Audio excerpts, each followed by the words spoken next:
ഞാൻ ഒരുപാട് ഫോട്ടോഷൂട്ട് ചെയ്യുന്ന ഒരാളാണ്. അപ്പം റീസെൻ്റ് ആയിട്ട് ഞാൻ ഒരു ബീച്ചിൽ ഒരു ഫോട്ടോഷൂട്ട് ചെയ്തിട്ടുണ്ടായിരുന്നു. അതിൽ അൺഫോർച്ചുനേറ്റ്ലി ഒരു നേവൽ സ്ലിപ്പ് വന്നിട്ടുണ്ടായിരുന്നു. കാരണം സ്വാഭാവികമായിട്ടും ബീച്ചാണ്, സാരിയാണ്, അതിലുണ്ടാവാനുള്ള ചാൻസ് വളരെയധികം കൂടുതലാണ്. ആ വൈറ്റ് ഷോട്ടിൽ നിന്ന് രോമാഞ്ചം മീഡിയ എന്ന് പറയുന്ന ഒരു പർട്ടിക്കുലർ ചാനൽ, ഞാൻ പേര് എടുത്ത് തന്നെ പറയുകയാണ്, ഈ പേജുകാർ ആ ഒരു വൈറ്റ് ഷോട്ടിനെ എക്സ്ട്രീം സൂം ചെയ്ത് അതിന് ഭയങ്കര സ്ലോമോ ആക്കി വളരെ വൃത്തിയായിട്ട് ഒരു പാട്ട് ഇട്ട് ഇത്രയും വൾഗറായിട്ടുള്ള രീതിയിലാണ് ആ സാധനം അപ്പ് ചെയ്തത്.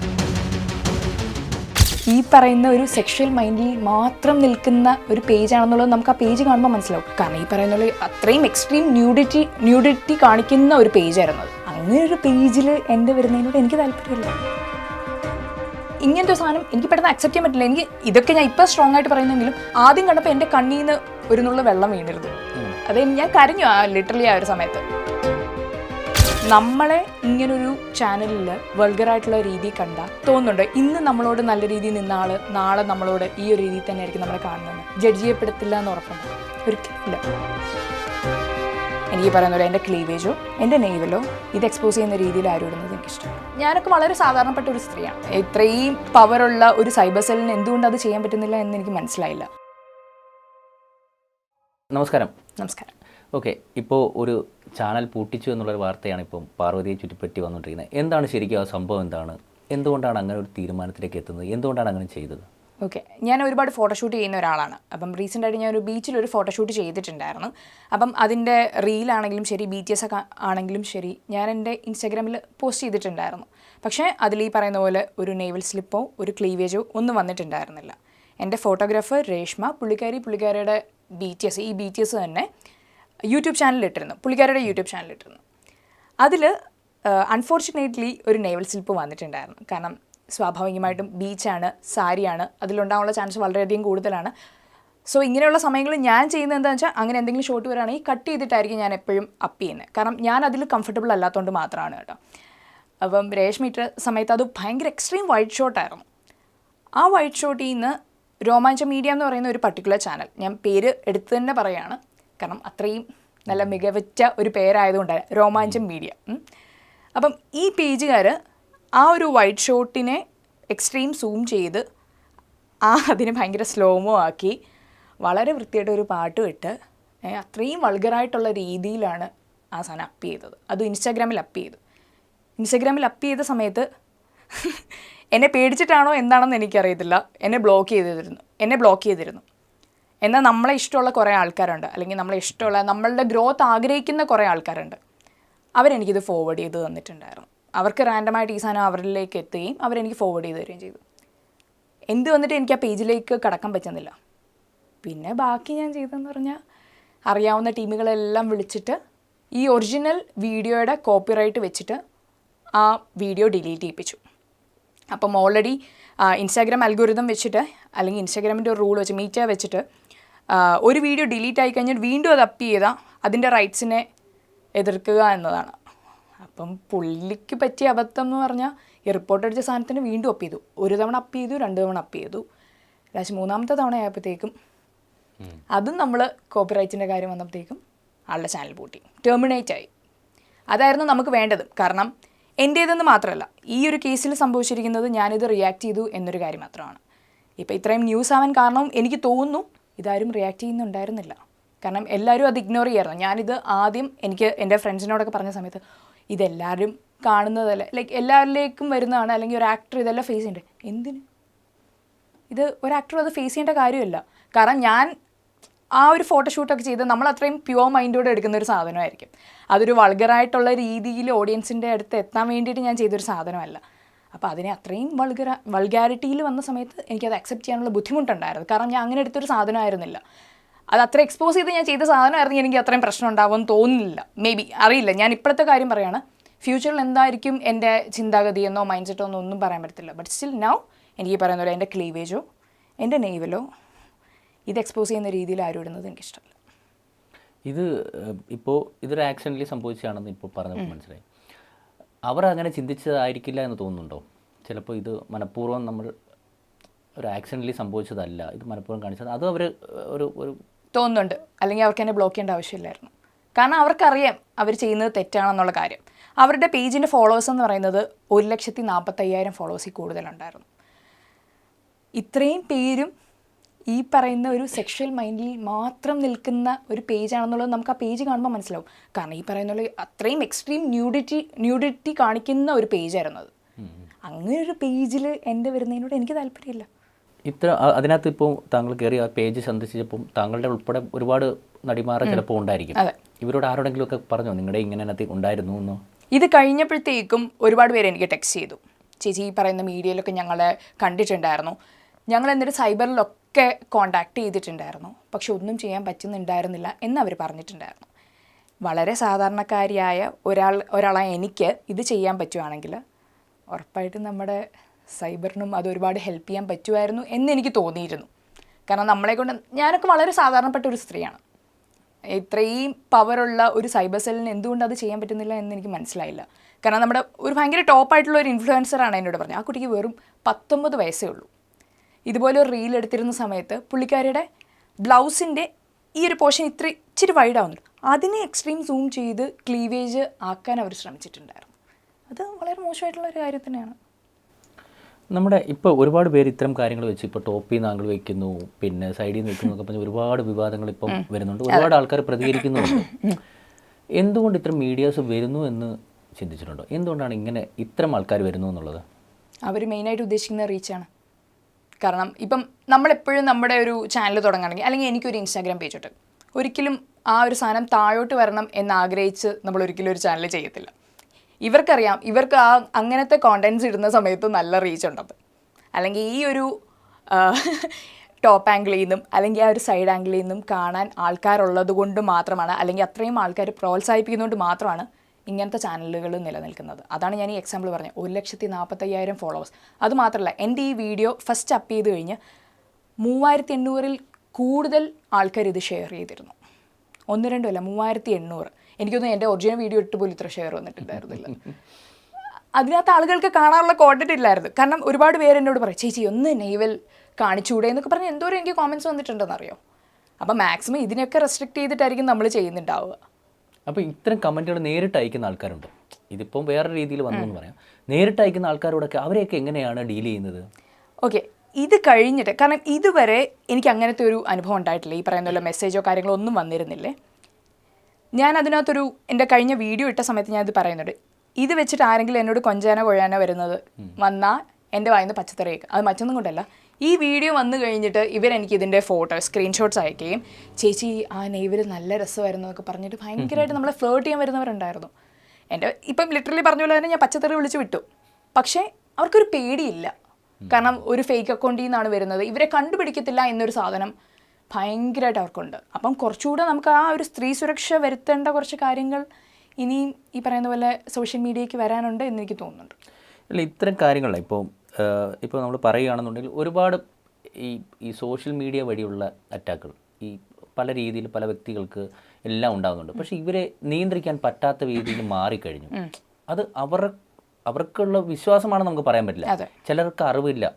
നമ്മളിപ്പോൾ കേൾക്കുമ്പം തന്നെ നമ്മൾ അറിയാതെ പറയുന്ന ഒരു കാര്യം പോലെ അവർ പോസ്റ്റ് ചെയ്യുന്നത്. ചില ആൾക്കാർക്ക് ഇത് അറിയില്ല, ചില ആൾക്കാർക്ക് ഇത് നന്നായിട്ട് അറിഞ്ഞിട്ട് ഇത് ചെയ്യില്ല എന്ന് തോന്നുന്നു. ഇതിലേതാണ് നിങ്ങൾ വിശ്വസിക്കുന്നത്? ഇത് അറിയാതെ പോസ്റ്റ് ചെയ്യുന്ന ആൾക്കാരാണോ, മനഃപൂർവ്വം നമ്മൾ പിടിക്കപ്പെടില്ല എന്ന് പറഞ്ഞ് ഇത്തരം അറ്റാക്കുകൾ നടത്തുന്നതാണെന്നോ? കൂടുതൽ രണ്ടാമത്തെ വിഭാഗമാണ്.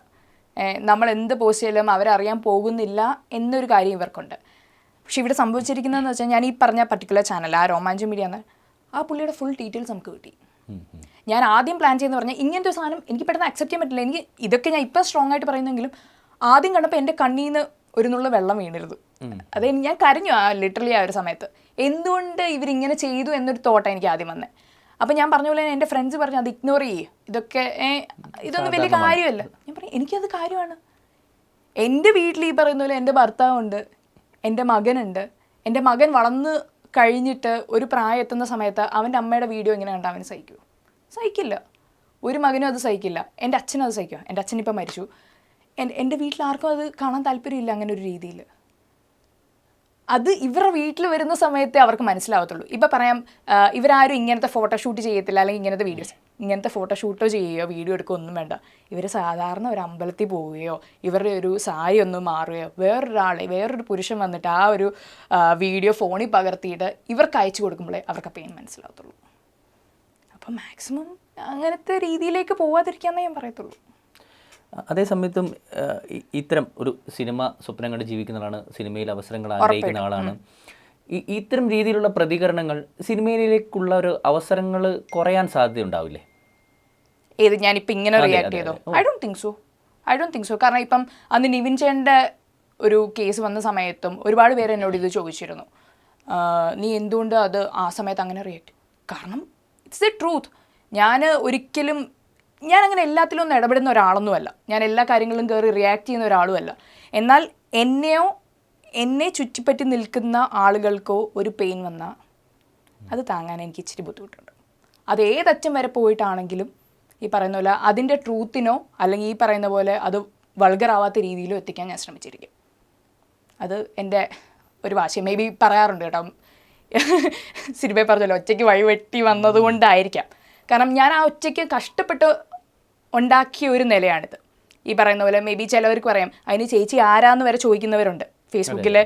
ഫേസ്ബുക്കിൽ ഞാൻ കുറച്ച് കോമൻറ്റ്സ് ഇരുന്ന് വായിച്ചിരുന്നു. എന്താണ് ഓരോരുത്തരുടെ റിയാക്ഷൻ എന്ന് പറയും. അതിന് ഇവളേതാ എന്ന് ചോദിക്കുന്നുണ്ട്. I don't mind. ഇവളാരും ആയിക്കോട്ടെ, നിങ്ങളുടെ പെങ്ങളായിക്കോട്ടെ, അനീത്തി ആയിക്കോട്ടെ, ഈ പറയുന്ന പോലെ അമ്മ ആയിക്കോട്ടെ, അല്ലെങ്കിൽ വഴി കൂടെ പോകുന്ന ഒരാളായിക്കോട്ടെ, നെയ്ബർ ആയിക്കോട്ടെ, ഇങ്ങനെ ഒരിക്കൽ സ്ത്രീക്ക് വരുന്ന സമയത്ത് എല്ലാവരും കൂടെ ഒരുമിച്ച് നിന്നാൽ ഇതിനെയൊക്കെ നമുക്ക് കുറേ ഒതുക്കാവുന്നതേ ഉള്ളൂ. കാരണം ഇതുപോലൊരു ചാനലിൽ ഒരാൾ ഇതുപോലെ ഇതിൻ്റെ സ്ക്രീൻഷോട്ടിൻ്റെ ഫോട്ടോ ഇട്ട സമയത്ത് ഞാൻ അവരോട് പറഞ്ഞു, ഇത് നിങ്ങൾ ഡിലീറ്റ് ചെയ്തില്ലേ, അടുത്തത് നിങ്ങളിലേക്കായിരിക്കും ഞാൻ കേസ് കൊണ്ടുവരുന്നതെന്ന് പറഞ്ഞു. ഓൺ ദ സ്പോട്ട് അവർ ഡിലീറ്റ് ചെയ്തിട്ട് പറഞ്ഞു, ചേച്ചി സോറി, ഇനി ഞങ്ങളിങ്ങനെ ചെയ്യത്തില്ല. ഇത്രയേ ഉള്ളൂ ഇവർ. എല്ലാവരും ഒന്ന് റിയാക്ട് ചെയ്താൽ ഒതുങ്ങാനുള്ള ടീംസേ ഉള്ളൂ ഇവർ. ഭയങ്കര ധൈര്യമൊന്നും കാണിച്ചിട്ട് മുന്നിൽ വന്ന് നിന്ന് ചങ്കുറ്റത്തോടെ പറയാനുള്ള ധൈര്യമൊന്നും അവർക്കില്ല. ഇപ്പോൾ ഇരുന്ന് ചിന്തിക്കുമ്പോൾ ഹേമ കമ്മീഷൻ ഒരു കോമഡി ആയിട്ട് തോന്നിയിട്ടുണ്ടോ? No comments. ഇല്ല, അങ്ങനത്തേനൊന്നും ഞാൻ അഭിപ്രായം പറയാൻ ആളായിട്ടില്ല. ഞാൻ പറഞ്ഞില്ലേ, എന്നെ സംബന്ധിച്ചോ അല്ലെങ്കിൽ എന്നെ ചുറ്റിപ്പറ്റി സംബന്ധിച്ച് എന്തെങ്കിലും ഒരു കാര്യങ്ങൾ വരുമ്പം അതിനെ സംസാരിക്കുന്നതല്ല. ശ്രദ്ധിച്ചിട്ടുണ്ടോ, ഞാൻ ഈ ഇൻ്റർവ്യൂസ് ഒന്നും കൊടുക്കാത്ത അതുകൊണ്ടാണ്. ഈ നിവിൻ ചേട്ടൻ്റെ ആ കേസ് വന്നപ്പോൾ ഈ പറയുന്ന പോലെ ഒരുപാട് പേര് എന്നെ വിളിച്ചിട്ട് ഇൻ്റർവ്യൂ ഒക്കെ ചോദിച്ചിട്ടുണ്ടായിരുന്നു. പക്ഷേ അതിനെ വെച്ച് മാർക്കറ്റ് ചെയ്യാൻ ഞാൻ താല്പര്യപ്പെടുന്നില്ല. ഇതിപ്പോൾ ഇത്രയും എക്സ്ട്രീമായിട്ടൊരു കേസ് വന്നുകൊണ്ട് മാത്രമാണ് ഞാൻ ഈവനൊരു ഇൻ്റർവ്യൂ പോലും കൊടുത്തത്. അല്ല, ഞാൻ ഇപ്പോൾ നമ്മൾ അതിനെപ്പറ്റി മാത്രമല്ല നമ്മൾ ചോദിക്കുന്നത്, ഇതുമെല്ലാം ഒരു തരം ഹേമ കമ്മിറ്റിയോ അല്ലെങ്കിൽ അതേപോലെ ഒരു കമ്മീഷനോ ഒക്കെ ചർച്ച ചെയ്യേണ്ട വിഷയമാണ്. ഇപ്പം ഇതിപ്പം സാധാരണ ഇപ്പം ചോദിക്കുക ആൾക്കാർക്ക് ചെയ്യുമ്പോൾ ഒരു നേവൽ കാണിച്ചതിൻ്റെ പേരിൽ ഇത്രയും വലിയ ഷോയുടെ ആവശ്യമുണ്ടോ? പക്ഷേ ഇതാണ് പിന്നീട് ഓരോന്നോരോന്നായി മാറിപ്പോകുന്നതെന്ന് നമുക്ക് എല്ലാവർക്കും അറിയാം. ഇതൊക്കെ ചർച്ച ഇത് തന്നെയാണ് ഇനി മുകളിലേക്ക് ഓരോ ഇപ്പോൾ ഒരു നേവലാണെന്നുള്ള അതിന് മുകളിലേക്ക് നിങ്ങളുടെ ഓരോ കാര്യങ്ങളും അവർ ചർച്ച ചെയ്യപ്പെടും. അത് വരാതിരിക്കാൻ നമുക്ക് അത്തരം കമ്മീഷൻസ് ഒക്കെ ഉണ്ടെന്ന് പറയപ്പെടുമ്പോൾ അതൊന്നും ഒട്ടും നമുക്ക് യൂസ്ഫുൾ അല്ല എന്ന് നമുക്ക് തന്നെ അറിയാം. അതുകൊണ്ടാണ് ഞാൻ ആ കാര്യം എടുത്തെടുത്ത് ചോദിക്കുന്നത്. ഇതിപ്പം ഒരു പെട്ടെന്ന് നിമിഷം ഒരു കമ്മിറ്റി വരുന്നു, അടുത്തൊരു കമ്മിറ്റി വരുന്നു, WCC പോലുള്ള സാധനങ്ങൾ വരുന്നു, ഇതൊന്നും ഒട്ടും യൂസ്ഫുൾ അല്ലാതെ ആണെന്ന് തോന്നുന്നുണ്ടോ?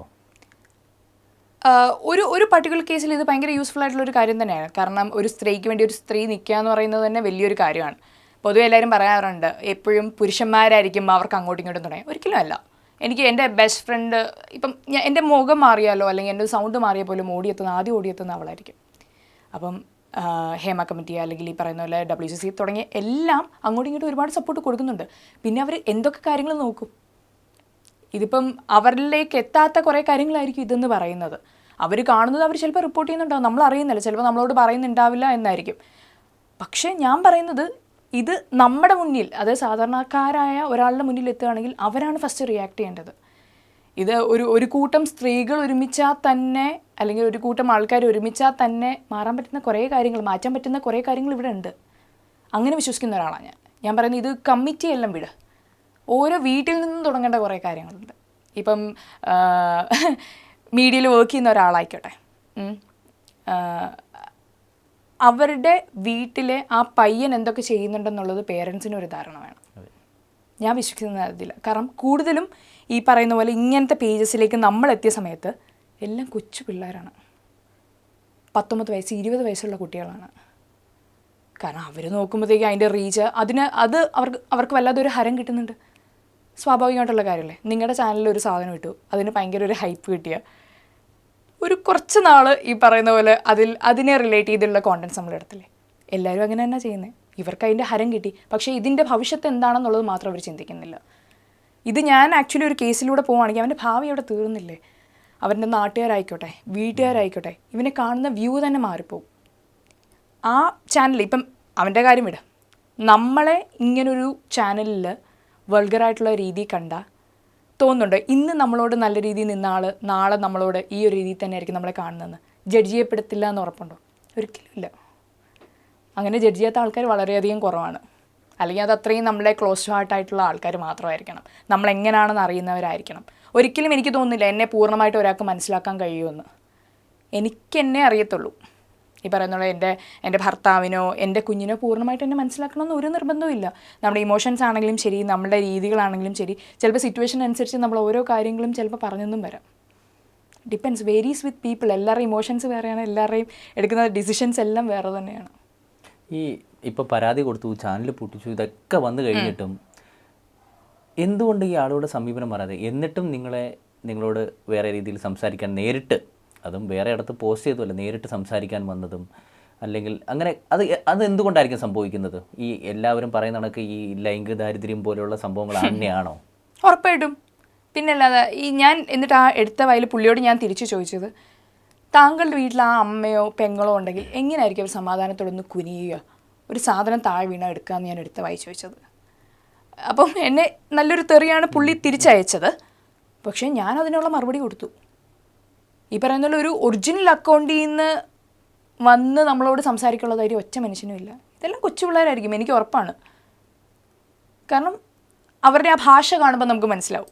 ഇപ്പോൾ ഈ പറയുന്ന പോലെ ഞങ്ങളൊക്കെ മറ്റേ 90s കിഡ്സാണ്. 90s കിഡ്സ് നമുക്കുണ്ടായ ഒരു പേടിയോ അല്ലെങ്കിൽ ഈ പറയുന്ന പോലെ നമ്മൾ എന്തോരം വീഡിയോസ് കാണുന്നു, അധ്യാപകരോട് നമ്മൾ കാണിക്കുന്ന നമുക്കുണ്ടായിരുന്ന ഒരു റെസ്പെക്റ്റോ എല്ലാത്തിനോടും ഉള്ളൊരു വാല്യൂ മാറിയിരിക്കുകയാണ് ഇപ്പം. എല്ലാവരും ഇൻഡിവിജ്വലി നോക്കുകയാണെങ്കിൽ ഭയങ്കര സെൽഫിഷ് ആയിക്കൊണ്ടിരിക്കുകയാണ്. ഈവൻ നമ്മുടെ കാര്യം നോക്കുകയാണെങ്കിലും, ഞാൻ എൻ്റെ കാര്യം നോക്കുകയാണെങ്കിൽ ഇപ്പം ഞാനും സെൽഫിഷായിട്ടാണ് ഇപ്പം റൈറ്റ് നൗ ഞാൻ ബിഹേവ് ചെയ്തത്. വേറൊന്നും കൊണ്ടല്ല, കാരണം എൻ്റെ ഒരു കാര്യം വന്ന സമയത്താണ് ഞാൻ റിയാക്ട് ചെയ്തത്. ബാക്കി ആരുടെ സമയത്ത് ഞാൻ പലതും കണ്ടിട്ടുണ്ടെങ്കിൽ ഞാൻ റിപ്പോർട്ട് അടിച്ചു വിടുമായിരുന്നു. എന്നെക്കൊണ്ട് ചെയ്യാൻ പറ്റുന്നത് അതായിരുന്നു. പക്ഷേ ഇത് എക്സ്ട്രീം കേസ് വന്നത് ഞാൻ എൻ്റെ ഒരു സാധനം ഇതിൽ കണ്ടപ്പം മാത്രമാണ്.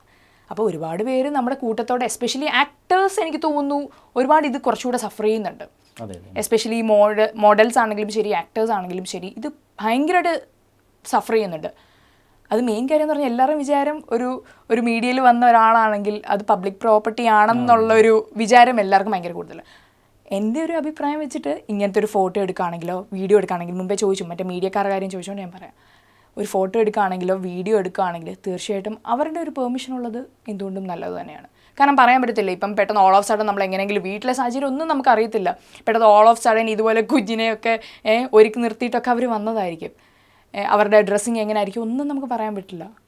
അപ്പം അവരോടുകൂടെ ഒരു കൺസേൺ ചോദിച്ചിട്ട് മാത്രം ഈ ഫോട്ടോസും വീഡിയോസും എടുക്കുക എന്നുള്ളത് മാത്രമേ എനിക്ക് പറയുള്ളൂ. ഈ പുറത്തേക്ക് ഇറങ്ങുമ്പോൾ എപ്പോഴെങ്കിലും അത്ര പേടി തോന്നിയിട്ടുണ്ടോ? ഞാൻ പൊതുവേ ഈ പറയുന്ന പോലെ സിനിമയുടെ ലോഞ്ചിനൊന്നും അധികം അറ്റൻഡ് ചെയ്തിട്ടില്ല. എസ്പെഷ്യലി ഞാൻ ട്രിവാൻഡ്രത്ത് ഉള്ളതുകൊണ്ടാണ്. കൊച്ചിയിലാണെങ്കിൽ ചിലപ്പോൾ ഞാൻ കുറച്ചുകൂടെ അറ്റൻഡ് ചെയ്തേനെ. പക്ഷേ മാക്സിമം ഞാൻ മീഡിയയിൽ നിന്നും കുറച്ച് ഒഴിവായിയാണ് എപ്പോഴും പോവാറ്. ചിലപ്പോൾ എനിക്കറിയില്ല, ഞാൻ അത്രയും വലിയൊരു ഒരു സെലിബ്രിറ്റി ആവാത്തത് കൊണ്ടാവാം,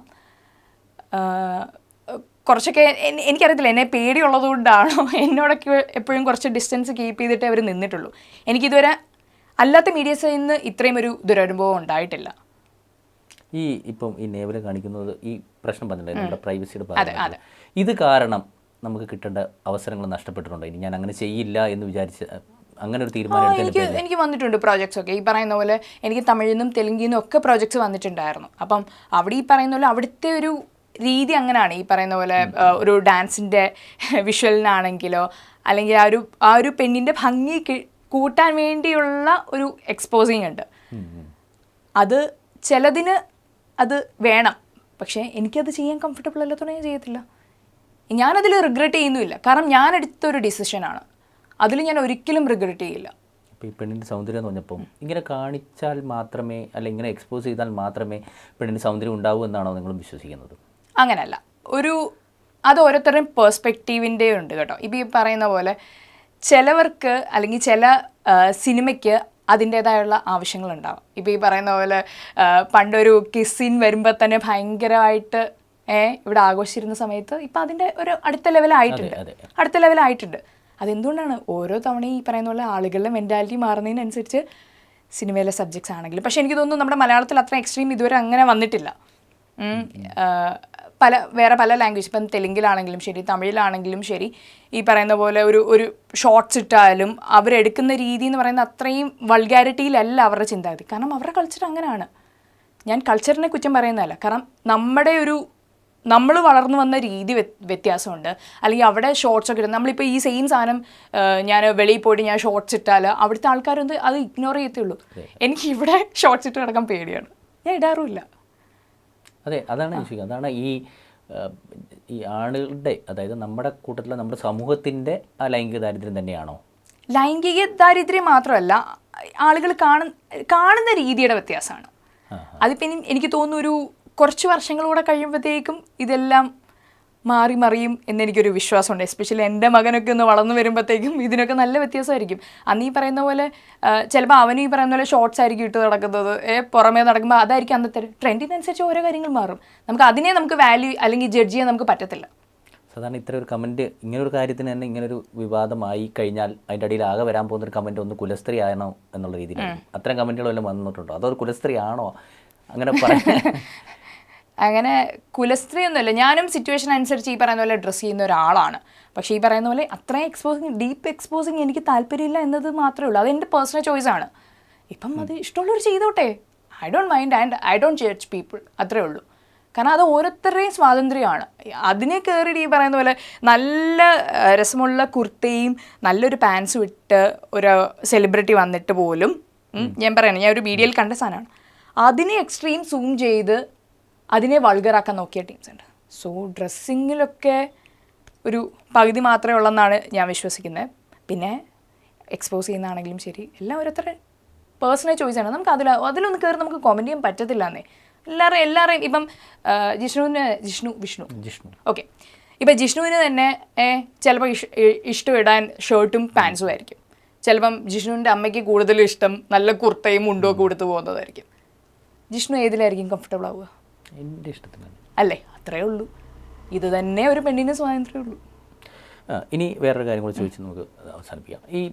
ഇത്തരം സാധനങ്ങൾ നമ്മുടെ ഇഷ്ടങ്ങൾ നിൽക്കുമ്പോഴും നമ്മൾ സിനിമ പിന്നെ ഇത്തരം കാര്യങ്ങളൊക്കെ ആഗ്രഹിച്ച് ജീവിക്കുന്ന ഒരാൾക്കാരെ സംബന്ധിച്ചോളം ഇങ്ങനെ തീരുമാനം എടുക്കുമ്പോൾ ഉണ്ടാകുന്ന നഷ്ടങ്ങളെപ്പറ്റി ബോധമിടാവാറുണ്ടോ?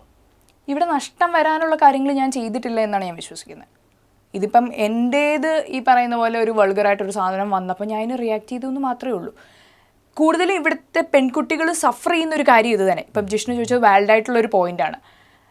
ഒരുപാട് പേര് വിചാരിക്കുന്നത് ഇതിന് നമ്മൾ റിയാക്ട് ചെയ്താൽ നമ്മുടെ അവസരങ്ങൾ നഷ്ടപ്പെടാം, അല്ലെങ്കിൽ നമുക്കിനിയും നമ്മളിങ്ങനെ ഒരു കോൺട്രവേഴ്സി വന്നാൽ ഇനി പിന്നീട് നമ്മളെ വർക്കിന് വിളിച്ചില്ലേലോ എന്നൊക്കെ കരുതുന്നവരാണ്. ഞാനങ്ങനെ ഒരാളല്ല. മെയിനായിട്ട് ഈ പറയുന്ന പോലെ നമുക്ക് ഉപജീവന മാർഗം, അതായത് നിങ്ങളാണ് ഡിസൈഡ് ചെയ്യേണ്ടത്. ഞാനൊരു എൻജിനീയറാണ്. ഞാൻ പഠിച്ച സാധനത്തിൽ ഒരു ഫിനാൻഷ്യൽ സ്റ്റെബിലിറ്റി ഞാൻ ഉണ്ടാക്കിയിട്ടുണ്ട്. ഫിനാൻഷ്യൽ സ്റ്റെബിലിറ്റി എന്ന് പറയുന്ന ഒരു സാധനം വന്നാൽ തന്നെ ബാക്കിയൊന്നിനെ പേടിക്കേണ്ടി വരത്തില്ല എന്ന് വിശ്വസിക്കുന്ന ഒരാളാണ് ഞാൻ. കാരണം അത് വലിയൊരു ഫാക്ടറാണ്, എസ്പെഷ്യലി പെൺകുട്ടികൾക്കാണെങ്കിലും പെണ്ണുങ്ങൾക്കാണെങ്കിലും ശരി. ആ ഒരു സാധനം വന്നാൽ ബാക്കിയൊന്നിനെ നമുക്ക് പേടിക്കേണ്ടി വരത്തില്ല. പിന്നെ കൂടെ നിൽക്കുന്ന ആ ഒരു അറ്റ്മോസ്ഫിയർ ഉണ്ടാവും, കൂടെ നിൽക്കുന്ന ആൾക്കാരുണ്ടാവും. കാരണം എൻ്റെ വീട്ടിൽ ഈ ഒരു സാഹചര്യം പോലെ ആയിരിക്കത്തില്ല വേറൊരു വീട്ടിൽ. എൻ്റെ ഹസ്ബൻഡ് ഇതെടുത്ത രീതി ആയിരിക്കത്തില്ല. ഞാൻ 2-3 മിനിറ്റ് ഇങ്ങനെ ആലോചിച്ചിട്ടാണ് പുള്ളിയോട് പറഞ്ഞത്. കാരണം എനിക്കത് ട്രാൻസ്പെറൻ്റ് ആവണമായിരുന്നു. കാരണം ഞാൻ ഇങ്ങനൊരു ഇഷ്യൂവിലാണ്, ഇതെൻ്റെ ഭാഗത്തെ മിസ്റ്റേക്ക് അല്ല എന്നൊരു സാധനം എനിക്ക് പ്രൂവ് ചെയ്യേണ്ടി വരുന്നതല്ല. പക്ഷേ എനിക്കത് പുള്ളിയോടൊന്ന് പറയണമായിരുന്നു. അദ്ദേഹം ഭയങ്കര കിടിലം മനുഷ്യനായതുകൊണ്ട് പുള്ളി ആ രീതിയിൽ എടുത്തുള്ളൂ. അതുപോലെ ആയിരിക്കത്തില്ല വേറൊരു വീട്ടിൽ. ചിലപ്പോൾ ആ പുള്ളിക്കാരുടെ കരിയറേ നിർത്തും. നീ ഇതിങ്ങനെ പോയതുകൊണ്ടല്ലേ, അല്ലെങ്കിൽ നീ ഒരു ഫോട്ടോഷൂട്ടിന് പോയതുകൊണ്ടല്ലേ അവരിങ്ങനെ ഇട്ടേന്ന് ചോദിക്കും. ഇതിൻ്റെയൊക്കെ ആവശ്യമുണ്ടോ? അവരുടെ വീട്ടിലൊരു, ഞാൻ പറഞ്ഞ പോലെ തന്നെ അവരുടെ വീട്ടിലൊരു ഇങ്ങനത്തെ ഒരു ഇൻസിഡൻറ്റ് വരുമ്പോഴേ അവരിത് മനസ്സിലാക്കത്തുള്ളൂ. ആൻഡ് ഐ ബിലീവ് ഇൻ കർമ്മ. ഇങ്ങനെ ആരൊക്കെ ചെയ്തിട്ടുണ്ടോ ഉറപ്പായിട്ടും ദൈവം എവിടെന്നെങ്കിലും പണി കൊടുക്കും. ഇനി കൊഞ്ചാനും കുഴിയാനും വരുന്ന ആൾക്കാരെ എങ്ങനെ ഡീൽ ചെയ്യാനാണ്? പച്ചത്തറി വിളിച്ചു വിടും ഉറപ്പായിട്ടും. എനിക്ക് തോന്നുന്നില്ല ഇനി അധികാരം എൻ്റെ അടുത്ത് വരുമെന്ന്. ഈ 1-2 പേര് വന്നത് മാത്രമേ ഉള്ളൂ. അല്ലെങ്കിൽ ഈ പറയുന്നില്ല, ഞാൻ നല്ല പച്ചത്തറി വിളിച്ചു വിടും. എന്നോട് ആവശ്യമില്ലാതെ ആര് ബിഹേവ് ചെയ്യാൻ വരുന്നോ ഞാൻ അതിന് കറക്റ്റായിട്ട് റിയാക്ട് ചെയ്തിരിക്കും. ഓക്കെ, ഇനി എന്താണ് അടുത്ത സിനിമാ സ്വപ്നങ്ങൾ? എന്താണ് ഇനി വരാൻ പോകുന്ന സിനിമകൾ എന്തൊക്കെയാണ്? എനിക്കൊന്ന് മാലിക് മാലിക്കാണെന്ന് ശരിക്കും പറഞ്ഞാൽ നല്ല, അതിന് മുമ്പ് സിനിമ ചെയ്തിട്ടുണ്ടെങ്കിൽ മാലിക്കാണെന്ന് തോന്നുന്നു നല്ലൊരു ബ്രേക്ക് അല്ലേ? അതിന് മുന്നേ ഞാൻ ഏഞ്ചൽസ് എന്നൊരു സിനിമ മാത്രമായിരുന്നു ചെയ്തത്. അത് ഞാൻ എഞ്ചിനീയറിംഗ് പഠിക്കുന്ന സമയത്ത്. അന്ന് ഞാൻ ഈ പറയുന്ന പോലെ അന്ന് സിനിമയോട് അത്രയും പാഷനായിട്ടായിരുന്ന ഒരു കുട്ടിയൊന്നും അല്ല. അന്ന് കോളേജിൽ പഠിച്ചു കഴിയുക, നല്ലൊരു ജോലി വാങ്ങിക്കുക, അന്നൊരു സാധനം മാത്രമായിരുന്നു. എൻ്റെ അച്ഛനായിരുന്നു ഏറ്റവും കൂടുതൽ ഡ്രീം ഞാനൊരു സിനിമയിൽ തിളങ്ങണം എന്നൊരു കാര്യം. മാലിക്ക് ഇറങ്ങിയതിന് ശേഷം അതിനുശേഷം എനിക്ക് കിട്ടിയ ഒരു ഫോൺ കോൾസും കാര്യങ്ങളുണ്ട്. തീർച്ചയായിട്ടും ആ ഒരു പടത്തിൽ ഞാൻ എന്താണ് ചെയ്തതെന്ന് അന്ന് നമ്മൾ അത്രയും മനസ്സിലാക്കിയില്ലെങ്കിലും അതിനുശേഷം അന്ന് വന്ന വിളികളിലൂടെ എനിക്കും അത് മനസ്സിലായത്. അതെനിക്ക് ഭയങ്കര ഒരു പ്രൗഡ് ഫീൽ തന്നെ. നമ്മൾ പറയത്തില്ല, നമുക്ക് കിട്ടുന്ന ഒരു ചില സാധനങ്ങൾ നമ്മൾ അതിനെ മാക്സിമം പവർഫുൾ ആക്കാൻ നോക്കും, അല്ലെങ്കിൽ പറയുന്നില്ല മാക്സിമം അതിനെ ബൂസ്റ്റ് ചെയ്യാൻ നോക്കും. അങ്ങനെയാണ് എനിക്ക് സിനിമയോട് കൂടുതലും സ്നേഹം തോന്നി തുടങ്ങിയത്. അതുവരെ ഞാൻ ഇത്ര ഭയങ്കര മറ്റേ സിനിമ തന്നെയാണ് എൻ്റെ ജീവിതം എന്നൊന്നും പറഞ്ഞ് നടന്ന ഒരാളൊന്നുമില്ല. പക്ഷേ മാലിക്കിറങ്ങിയതിന് ആ ഒരു സമയത്താണ് ഈ പറയുന്ന പോലെ കുഞ്ഞിനെ ഞാൻ പ്രഗ്നൻ്റ് ആവുന്നതും, പിന്നെ ഒരു 2.5 വയസ്സ് വരെയും കുഞ്ഞിൻ്റെ കൂടെ ആയിരുന്നു. അതിന് ശേഷമാണ് കഠിന കടവരമേ, അത് ഞാനും കുഞ്ഞുകൂടെയാണ് അഭിനയിച്ചത്.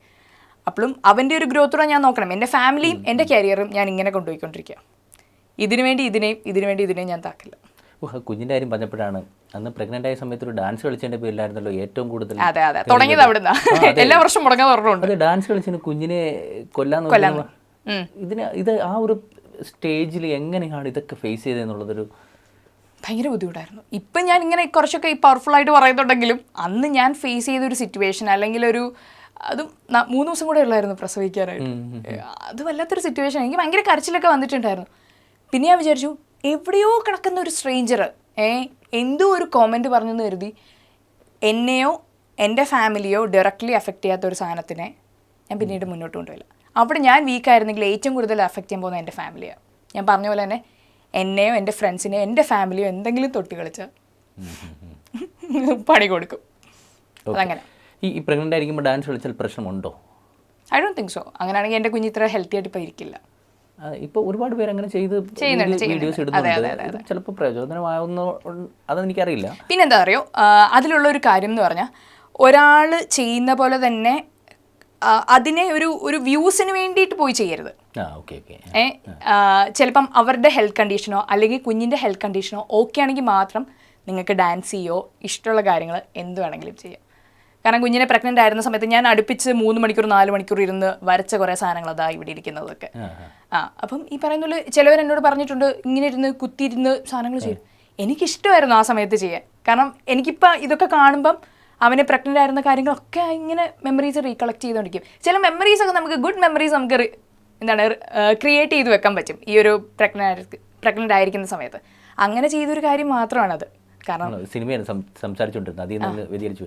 എന്താണ് ഈ മാലിക്ക് ഇത്രയും നല്ല അപ്രിസിയേഷൻ കിട്ടിയ സിനിമ എന്തുകൊണ്ട് സിനിമയിൽ സജീവമല്ല എന്ന് ഞങ്ങൾക്ക് തോന്നിയിട്ടുണ്ട്. ഇപ്പം അധികം സിനിമകളിലേക്ക് വരുന്നില്ല. എന്തുകൊണ്ടാണ് അങ്ങനെ വരാതിരിക്കുന്നത്? അത് സീരിയസ് ആയിട്ട് എടുക്കുന്നില്ലേ? അതോ ഫാമിലിയും ഈ മറ്റ് ജോലികളും, എഞ്ചിനീയറിംഗ് പഠിച്ചാണ്, ആർക്കിടെക്റ്റാണെന്ന് കേട്ടിട്ടുണ്ട്, ഇൻറ്റീരിയർ ഡിസൈനൊക്കെ പഠിച്ചിട്ടുണ്ടെന്ന്, അതിലേക്ക് തിരിഞ്ഞതാണോ? അതോ എന്തുകൊണ്ടാണ് സിനിമയിൽ അത്ര സജീവമല്ല എന്ന് നമുക്ക് തോന്നിയിട്ടുണ്ട്? മാലിക്ക് കഴിഞ്ഞപ്പോഴാണ് എനിക്ക് ആക്ച്വലി ഒരുപാട് സിനിമകളിലുള്ള അവസരം വന്നിരുന്നത്. പക്ഷെ ആ സമയത്ത് ഈ പറയുന്ന പോലെ എൻ്റെ വെയിറ്റ് ഗെയിൻ ഞാൻ ഈ മാലിക്ക് കണ്ട പോലെ അല്ല. ഇപ്പം നമുക്കൊരു ക്യാരക്ടറിന് ആപ്റ്റായിട്ടുള്ള ഒരാൾ വേണ്ടേ, ആ ഒരു ഫേസ് കറക്റ്റായിട്ട് അങ്ങനെ തന്നെ വേണ്ടേ. ഇപ്പം എൻ്റെ ആ ഒരു സ്ഥാനത്ത് കറക്റ്റ് ഞാൻ തന്നെ വേണമെന്ന് ആഗ്രഹിക്കുന്ന ഏതെങ്കിലും ഡയറക്ടേഴ്സ് ഉണ്ടാവും. അങ്ങനെ ഞാൻ ചെയ്തൊരു സാധനം ഇപ്പോൾ ഇനി അടുത്ത മാസം ഇറങ്ങാൻ പോകുന്ന ഐസ് എന്ന് പറഞ്ഞിട്ടൊരു വെബ് സീരീസ്. കാരണം അത് കണ്ടപ്പോൾ ആപ്റ്റായിട്ട് തോന്നിയിട്ട് മാത്രമാണ് ആ ഐസ് വന്നത്. ഇതിന് മുന്നേ ഉള്ള 1-2 സാധനങ്ങളാണെങ്കിലും ശരി, ആ ഒരു ക്യാരക്ടറിന് ഞാൻ സ്യൂട്ട് ആവണം, അതിൻ്റെ ഫിസിക്ക് കറക്റ്റ് ആവണം, അതൊക്കെ ആപ്റ്റായിട്ട് നമുക്കത് ഡയറക്ടേഴ്സിനെ ഒന്നും കുറ്റം പറയാൻ പറ്റത്തില്ല. അപ്പം എൻ്റെ ഒരു ഓട്ടമായിരുന്നു ആദ്യത്തെ ഗർഭകാലം കഴിഞ്ഞിട്ടുള്ള ആദ്യത്തെ വർഷം എന്ന് പറയുന്നത് വെയിറ്റ് കുറയ്ക്കുക എന്നൊരു സാധനമായിരുന്നു. വെയിറ്റ് കുറച്ച് പിന്നെ ഈ പറയുന്ന പോലെ എൻ്റെ ഫിനാൻഷ്യൽ സ്റ്റെബിലിറ്റിക്കുള്ള ഒരു ഓട്ടമായിരുന്നു. കാരണം 2-2.5 വർഷം പണിയൊന്നുമില്ലാതെ വീട്ടിൽ തന്നെ ഇരിക്കുക. മെയിനായിട്ടുള്ള കാര്യം എന്ന് പറഞ്ഞാൽ കുഞ്ഞിന് വേണ്ടിയിട്ട് ഞാൻ ആ ടൈം ഫുൾ അവന് വേണ്ടിയിട്ടായിരുന്നു വെച്ചിരുന്നത്. പിന്നെ അങ്ങോട്ട് എൻ്റെ കരിയർ കൂടെ സ്റ്റേബിൾ ആക്കണം എന്നൊരു സാധനം എനിക്കുണ്ടായിരുന്നു. ഞാൻ പ്രൊജക്റ്റ് എഞ്ചിനീയറായിട്ട് വർക്ക് ചെയ്തിരുന്ന ഒരാളാണ് കുഞ്ഞിനെ ഗർഭമാവുന്നതിന് മുന്നേ വരെ. അപ്പം ആ ഒരു സമയത്ത് എനിക്ക് സൈറ്റുകളിലൊക്കെ വിസിറ്റ് ചെയ്യണം. നമുക്ക് ഈ ഗർഭകാലത്തുണ്ടാവുന്ന കുറേ പ്രശ്നങ്ങളുണ്ട്. ഈ പറയുന്നത് എനിക്ക് ഡസ്റ്റ് അലർജി വന്നു, എനിക്ക് കോവിഡ് വന്നിട്ടുണ്ടായിരുന്നു. അതിൽ നിന്ന് എനിക്ക് ഒരുപാട് പ്രശ്നങ്ങളൊക്കെ ഉണ്ടായിട്ടുണ്ട്. എനിക്ക് ഹെൽത്ത് കണ്ടീഷൻ വളരെ മോശമായിട്ടുണ്ടായിരുന്നു. അതിൽ നിന്നൊക്കെ പ്രഗ്നൻസി സമയത്ത് കോവിഡ് വന്നു അല്ലല്ല, പ്രഗ്നൻസി കഴിഞ്ഞിട്ട് കുഞ്ഞുണ്ടായ സമയത്ത് എനിക്ക് കോവിഡ് വന്നിട്ടുണ്ടായിരുന്നു. പക്ഷേ ആ സമയത്ത് എനിക്ക് ബോഡി ഫുൾ റാഷസ് വന്നിരുന്നു പ്രഗ്നൻ്റ് ആയിരുന്ന സമയത്ത്. അപ്പം ഇങ്ങനെ പലവരും ഇങ്ങനെ കടന്നു പോകുന്ന സിറ്റുവേഷൻ, ഞാൻ ഇതാണ് പറഞ്ഞത്, പലവരും കടന്നു പോകുന്ന സിറ്റുവേഷൻ ആർക്കും മനസ്സിലാക്കാൻ പറ്റത്തില്ല. ഒരു ഫോണിൻ്റെ അപ്പുറത്ത് നിന്നിട്ട് ഇവർ ഫേസ് ചെയ്യുന്ന ഒരു പെയിനോ ഇവരുടെ വീട്ടിലെ സാഹചര്യമോ ഇവർ ചിരിച്ചുകൊണ്ടിരിക്കുന്ന ഒരാൾ, എന്നെ കൂടുതൽ എൻ്റെ പ്രൊഫൈൽ എടുത്ത് നോക്കിയാൽ ഞാൻ ചിരിച്ചുകൊണ്ടിരിക്കുന്ന സാധനങ്ങളായിരിക്കും കാണുന്നത്. എന്ന് വെച്ചാൽ ഞാനിവിടെ ഫേസ് ചെയ്ത കാര്യങ്ങളൊക്കെ എല്ലാം ഞാൻ ഇടും. ഒരിക്കലുമില്ല. നമ്മൾ വേദനിപ്പിക്കുന്ന അധികം സാധനങ്ങൾ ഇട്ട് അതിനെ മാർക്കറ്റ് ചെയ്ത് കാശുണ്ടാക്കാൻ ഞാൻ താല്പര്യപ്പെടുന്നില്ല. മെയിൻ അത് തന്നെയാണ്. അപ്പം നമ്മൾ ക്വസ്റ്റ്യനിൽ നിന്ന് വ്യതിചലിച്ചു പോയി. പിന്നെ സിനിമ സജീവമാവാത്തത്. Yes okay. അപ്പം ഞാൻ മെയിനായിട്ട് സിനിമയിൽ ആ സമയത്ത് എനിക്ക് ഫോക്കസ് ചെയ്യാൻ പറ്റിയിരുന്നില്ല. അതായത് കുഞ്ഞായിരുന്നു എൻ്റെ പ്രയോറിറ്റി ആ സമയത്ത്. അപ്പം പിന്നെ എനിക്ക് മനസ്സിലായി ഇതിനോടൊപ്പം തന്നെ എനിക്ക് സിനിമയും ചെയ്യണം എന്നുള്ളത്. അങ്ങനെയാണ് ഈ പറയുന്ന പോലെ ഗിറാണെങ്കിലും ശരി, വർഷങ്ങൾക്ക് ശേഷമാണെങ്കിലും ശരി. പിന്നെ എനിക്ക് മെയിനായിട്ട് എന്നെ ബൂസ്റ്റ് ചെയ്തത്, ഞാനൊരു ചാനലിൽ ഹോസ്റ്റ് ചെയ്തിട്ടുണ്ടായിരുന്നു, മഴവിൽ മനോരമയിൽ ഞാനൊരു പ്രോഗ്രാം ഹോസ്റ്റ് ചെയ്യുന്നുണ്ട്. അതെനിക്കൊരു വലിയൊരു ടേണിംഗ് പോയിൻ്റ് ആയിട്ട് എനിക്ക് തോന്നി. കാരണം എൻ്റെ ഗർഭകാലം കഴിഞ്ഞ് ഫസ്റ്റ് എനിക്കൊരു ഓപ്പർച്യൂണിറ്റി തരുന്നത് അവരാണ്. അപ്പം അതെന്നും എൻ്റെ ഒരു മനസ്സിലൊരു നന്ദിയോടെ ഉണ്ടാവും. അവരെന്ന് വിളിച്ചാലും, ചിലപ്പോൾ ഇന്ന് വിളിച്ചിട്ട് നാളെ ഒരു ഷൂട്ടിന് വരാൻ പറഞ്ഞാലും ഞാൻ ചെല്ലും. കാരണം അതെനിക്ക് അവരോടുള്ളൊരു കമ്മിറ്റ്മെൻറ്റ്, അവരോടുള്ള ഒരു സ്നേഹം, കാരണം അവരെന്നെ ട്രീറ്റ് ചെയ്യുന്ന രീതിയും അങ്ങനെ തന്നെയാണ്. അതിനുശേഷം എനിക്ക് കുറേ സിനിമകൾ വന്നു. പക്ഷേ എനിക്ക് ചില സബ്ജക്റ്റിനോടുള്ള ഒരിതുണ്ട്. ഒരു സിനിമയെങ്കിൽ ഒരു ചെറിയ സീനാണെങ്കിലും അത് ആളുകളിലേക്ക് എത്തണം എന്ന് ഞാൻ ആഗ്രഹിക്കാറുണ്ട്. ഇപ്പം ഈവൻ വർഷങ്ങൾക്ക് ശേഷത്തിലാണെങ്കിൽ പോലും ഒരു കുഞ്ഞു സീനേ ഉള്ളൂ. പക്ഷേ എനിക്ക് തോന്നുന്നു ഒരു 100 പേര് കണ്ടതിൽ ഒരു 2 പേരെങ്കിലും അത് ഓർക്കുന്നുണ്ടാവുമല്ലോ. ഞാൻ അത്ര ആഗ്രഹിക്കത്തുള്ളൂ. ചുമ്മാ എന്തെങ്കിലും വന്ന് ചെയ്തിട്ട് പോകാൻ എനിക്ക് താല്പര്യമില്ല. ചെയ്യുമ്പം ആളുകൾ ഓർക്കുന്ന കുറച്ച് നല്ല കഥാപാത്രങ്ങൾ ചെയ്തു പോവുക എന്നത് മാത്രമേ ഉള്ളൂ. അങ്ങനെ ഒന്നായിരിക്കും ഐസ് എന്നാണ് ഞാൻ വിശ്വസിക്കുന്നത്. അത് മനുഷ്യൻ്റെ കൂടെ ഒക്കെ വർക്ക് ചെയ്ത മനോഷകനാണ് ഡയറക്ടർ. അപ്പം മനുഷ്യൻ്റെ കൂടെ വർക്ക് ചെയ്ത് ഭയങ്കര സന്തോഷം. കാരണം പുള്ളിയും കിഡ്ലൻ ഡയറക്ടറായിരുന്നു. നമ്മൾ എങ്ങനെ ഒരു ഡയറക്ടറിൻ്റെ കൂടെ വർക്ക് ചെയ്യണമെന്ന് ആഗ്രഹിച്ചോ അങ്ങനെ ഒരു ഡയറക്ടറായിരുന്നു മനുഷ്യേട്ടൻ. അവസരങ്ങളൊക്കെ ചോദിക്കാറുണ്ടോ ആരോടെങ്കിലും? ഇപ്പം ചോദിച്ചു തുടങ്ങിയിട്ടുണ്ട്. ഇപ്പം ഞാൻ വിനീതേട്ടനോടാണ് ഫസ്റ്റ് ചോദിച്ചു തുടങ്ങിയത്. അത് ഇതുപോലെ മഴവിലെ ഒരു പ്രോഗ്രാമിന് വെച്ച് ഞങ്ങൾ മീറ്റ് ചെയ്തിട്ടുണ്ടായിരുന്നു. അപ്പോൾ ഞാൻ പറഞ്ഞു, ചേട്ടാ എപ്പോഴെങ്കിലും എനിക്ക് ചേട്ടൻ്റെ കൂടെ വർക്ക് ചെയ്യണമെന്ന് ആഗ്രഹമുണ്ട്, എനിക്ക് പറ്റുന്ന ഒരു ക്യാരക്ടർ അല്ലെങ്കിൽ എൻ്റെ രൂപത്തിന് പറ്റിയൊരു ക്യാരക്ടർ വരുവാണെങ്കിൽ ഒന്ന് പറയണമെന്ന് പറഞ്ഞു. അങ്ങനെ വിനീതേട്ടൻ വിളിച്ചതാണ് ആ ഒരു പടത്തിൽ. അതിനിടയ്ക്ക് എനിക്ക് തരുൺ ചേട്ടൻ്റെ മറ്റേ തുടരത്തിൽ ഇതുപോലെ ഒരു ചെറിയ സാധനം വന്നിട്ടുണ്ടായിരുന്നു. അപ്പോൾ ഈ പറയുന്ന പോലെ എനിക്ക് തരുൺ ചേട്ടൻ്റെ കൂടെ വർക്ക് ചെയ്യണമെന്ന് ആഗ്രഹമുണ്ട്. പക്ഷേ പെട്ടെന്ന് ഒരു ദിവസം വന്ന് പോയി തീർത്തിട്ട് പോകാനല്ല, അങ്ങനെ ഒരു ടെക്നീഷ്യൻ്റെ കൂടെ എനിക്ക് കുറേ ദിവസം വർക്ക് ചെയ്ത് അദ്ദേഹത്തിൽ നിന്ന് കുറേ പഠിക്കണം എന്ന് ആഗ്രഹിക്കുന്ന ഒരാളായിരുന്നു ഞാൻ. തുടരും ചെയ്തില്ലേ? തുടരും ഞാൻ ചെയ്തില്ല. അതിലിപ്പോൾ റിഗ്രറ്റ് ചെയ്യുന്ന വെച്ചാൽ ചെറിയൊരു റിഗ്രറ്റ് ഉണ്ട്. ബട്ട് സ്റ്റിൽ എന്താണ്, ഞാൻ ഭയങ്കരമായിട്ട് വിശ്വസിക്കുന്നുണ്ട് എപ്പോഴെങ്കിലും എനിക്ക് അദ്ദേഹത്തിനോട് നല്ലപോലെ വർക്ക് ചെയ്യാൻ പറ്റും എന്നുള്ളത്. ഓക്കെ, വിശ്വാസം അതാണല്ലോ എല്ലാം. ഈ ഫാമിലിയുടെ സപ്പോർട്ടൊക്കെ എങ്ങനെയാണ് മൊത്തത്തിൽ? ശരിക്കും പറഞ്ഞാൽ ബാലുവേട്ടന് ഞാനൊരു സിനിമാ നടി, ഒരു ആക്ടറെ കല്യാണം കഴിക്കാൻ ആഗ്രഹിക്കാതെ കല്യാണം കഴിച്ച ഒരാളാണ് ഞാൻ. അപ്പം ഞാൻ ആ സമയത്ത് ഞാൻ പറഞ്ഞില്ല, അത്ര ഞാൻ പാഷനേറ്റ് ഒന്നും ആയിരുന്നില്ല സിനിമയിലേക്ക്. പക്ഷെ പുള്ളിക്കറിയാം ഞാൻ ഫേമായിട്ടൊരു ഡിസിഷൻ എടുക്കുന്ന ഒരാളാണ്. അത് ഞങ്ങൾക്കിടയിൽ ഒരു എന്താണ്, ഒരു ബാരിയറൊന്നുമില്ല. എല്ലാ കാര്യങ്ങളും ഓപ്പണായിട്ട് ഞങ്ങൾ പറയാറുണ്ട്. എന്ത് കാര്യങ്ങൾ വന്നാലും ഈ പറയുന്ന പോലെ ഞങ്ങളത് അപ്പം തന്നെ ഞങ്ങൾ പറയും. പിന്നെ ഇൻഡസ്ട്രിയിൽ നിന്നായാലും എനിക്ക് നല്ല കാര്യങ്ങൾ മാത്രമേ ഉണ്ടായിട്ടുള്ളൂ. അതങ്ങനെ ഒരു നെഗറ്റീവായിട്ട് വന്നിരുന്നെങ്കിൽ എനിക്കറിയില്ല ഞാൻ അതെങ്ങനെ ഫേസ് ചെയ്യുന്നുള്ളൂ. ബട്ട് സ്റ്റിൽ ഡേറ്റ് ഇതുവരെ എനിക്ക് നമ്മുടെ ഇൻഡസ്ട്രിയിൽ നിന്ന്, മലയാളം ഫിലിം ഇൻഡസ്ട്രിയിൽ നിന്ന് എനിക്ക് നല്ല കാര്യങ്ങൾ മാത്രമേ സംഭവിച്ചിട്ടുള്ളൂ. എന്നോട് അപ്രോച്ച് ചെയ്യുന്ന രീതിയാണെങ്കിലും ശരി. കൂടുതലും മിക്ക സെറ്റുകളിലും ചെന്നപ്പോൾ ഞാൻ ഏറ്റവും ഇളയ ആളാണ്. ഇപ്പം വയസ്സ് 30 ഉണ്ട്. പഠിച്ചില്ല.